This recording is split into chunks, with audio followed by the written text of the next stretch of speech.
Hi everybody, did some glazing and I thought I'd share with you the befores and then, God willing, the afters.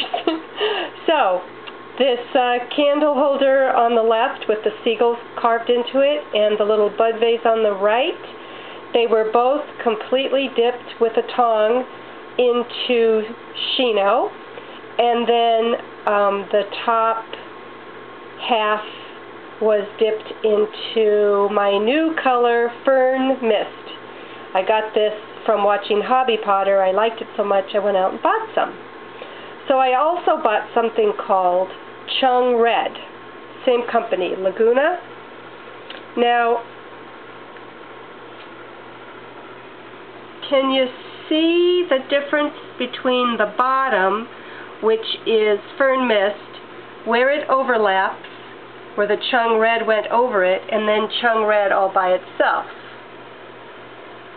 Okay, so the idea is that, this is not brain surgery, but for me it's a big deal. The idea is that the vase will be very red on top, a mixture of red over Fern Mist in the middle. I have no idea what that's going to do.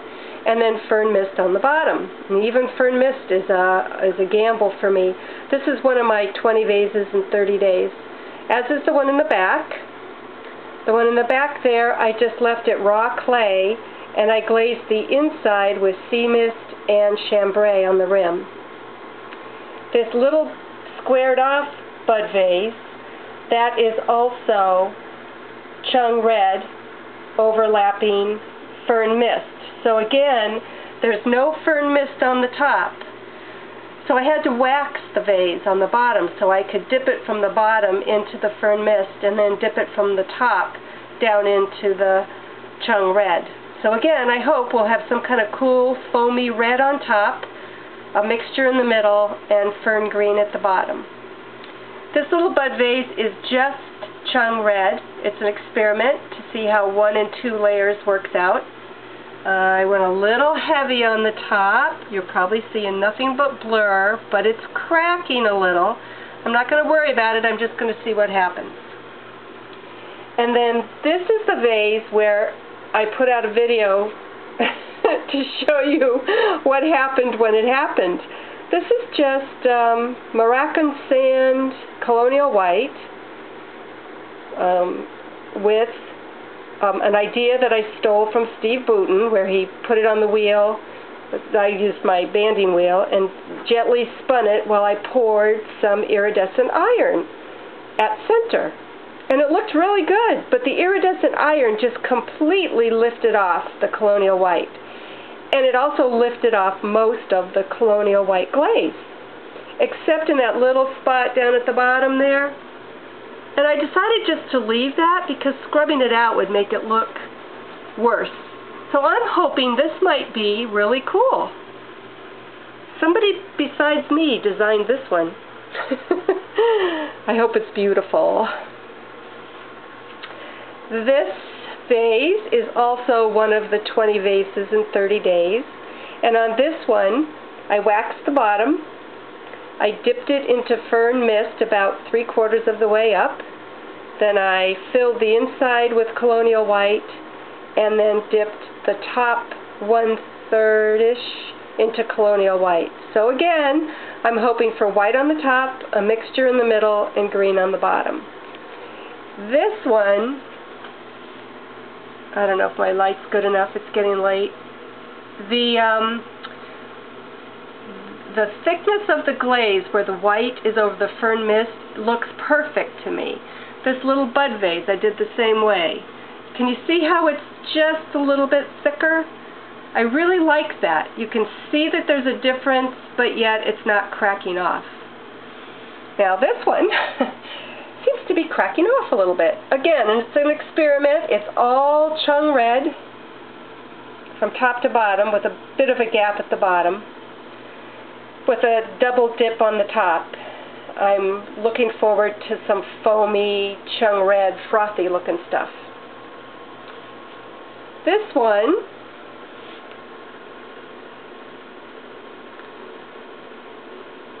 is also one of the 20 vases in 30 days, and I dipped it in Shino from the bottom up, and then I filled the inside with fern mist, and then dipped it on the outside with fern mist. So again, I'm going to have 3 different colors, I hope. Fern mist, a combination of fern mist over Shino, and then solid Shino at the bottom. I wasn't holding my camera very well there, was I? Now this bottle, oh boy, I'm going to have to get way back. Nope, wrong way. This bottle, okay, you kind of see it. It's really tall. Again, one of my 20 vases in 30 days. I want to make sure I get it fired. So I knew I couldn't stand it up in the kiln. I wasn't going to have enough height with all the other things I want to fire. So I glazed it in a way where I could lay it on its side while it's glazing. So this side is raw clay with Shino poured and iridescent iron poured. And then on this side of it, it's just waxed so that I can put it up on stilts and it will come out just raw clay on one side. I hope. This is so much fun. Okay, this shell mug was a white shell. Oh, I need to wipe the sea mist off the shell. I'm glad I'm doing this. Again, I waxed the bottom so that I could dip it down into chambray and then fill the inside with sea mist and then dip it down from the top with sea mist. So the top edge is nothing but sea mist, the middle will be a combo, and the bottom will be chambray, which is that light blue. This is my mommy's teapot and 2 cups. I put iridescent iron on the inside of the teapot, on the lid of the teapot, and on the inside of the cups. And then I took my tongs and dipped the whole thing in jade, Potter's Choice jade, which I either love or I hate. So I'm really hoping this comes out good. I've had real good luck with jade over iridescent iron in the past, so I'm pretty hopeful. And because the jade is so translucent, maybe those white slipped little designs that I put on it will show up. And then I did my turtle. I used fern mist on my turtle and waxed it.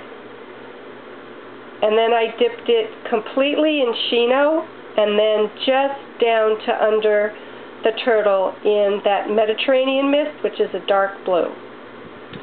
And then my other luminaries, and I don't remember which is which, I could probably guess. Yeah, the one on the far left, well, they were all dipped in Shino.